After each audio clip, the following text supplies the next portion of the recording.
Bonjour. Aujourd'hui, j'ai pensé vous parler de la loi des courants de Kirchhoff. Comment on l'applique, puis c'est quoi la base derrière de ça.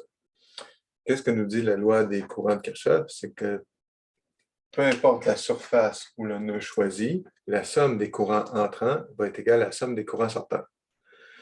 En pratique, ça veut dire quoi? Ça veut dire que s'il y a un électron dans mon circuit, il faut qu'il en sorte un à quelque part.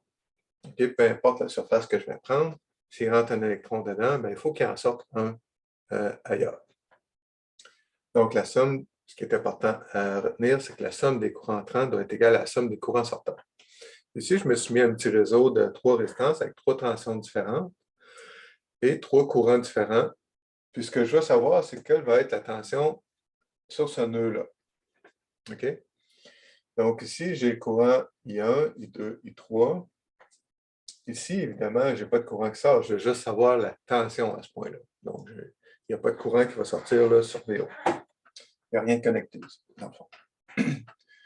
Ou au pire, on connecte un voltmètre en pratique pour savoir VO, ça nous donnerait quoi?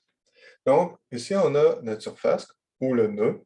Donc, il y a 3 courants qui entrent et aucun courant qui sort. Donc, on va avoir I1 plus I2 plus I3 est égal à 0.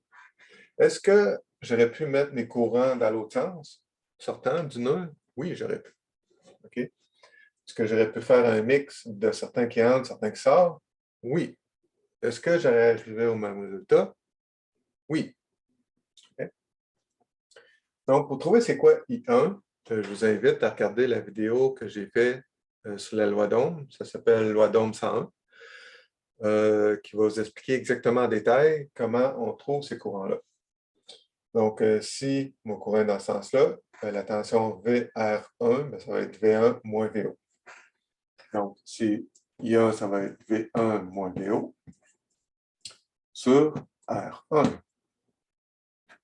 OK? Donc, je viens d'appliquer la loi d'Ohm ici pour trouver V1, pour trouver mon courant, mais dans le fond, ce que je veux isoler à la fin, ça va être VO. Ici, si mon courant est comme ça, ici, je vais avoir V2 moins VO. Sur R2 plus V3 moins VO sur R3.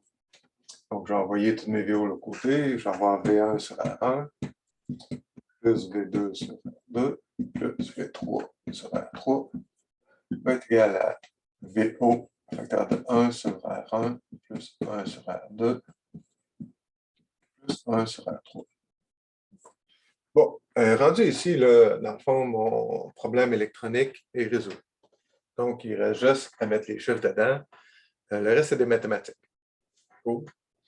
Donc, ici, on pourrait mettre les chiffres, ou on pourrait mettre ça tout au même dénominateur, etc., blablabla.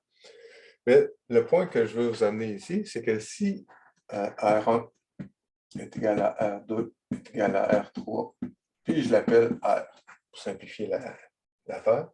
Ici, je vais avoir V1 plus V2 plus V3 sur R, cette partie-là. Ici, 1 sur R plus 1 sur R plus 1 sur R, ça va me donner 3 sur R. Ça est égal à 3 VO sur R. Et R, ça simplifie. Donc, on va avoir VO qui va être égal à V1 plus V2 plus V3 sur 3. Donc, dans le fond, ce que ça fait, ce circuit-là, c'est que toutes les résistances sont pareilles. Ça fait la moyenne des 3 tensions. OK. Donc, on a réussi à trouver ça en utilisant ici la loi des courants de Kirchhoff. Cool.